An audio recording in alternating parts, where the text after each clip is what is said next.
Besar, besar. Big or huge, big or huge. Besar means big or huge. Let's proceed to the vocabulary. Word number 1 is walaupun. Walaupun means although.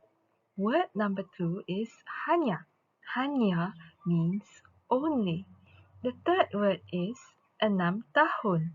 6 tahun means 6 years old. The last word is sudah, and sudah means already. Let's hear our sentence. Walaupun hanya berumur 6 tahun, Yasmin sudah bersaiz besar. Walaupun hanya berumur 6 tahun, Yasmin sudah bersaiz besar. Although she is only 6 years old, Yasmin is already big in size. Congratulations! You have completed this lecture.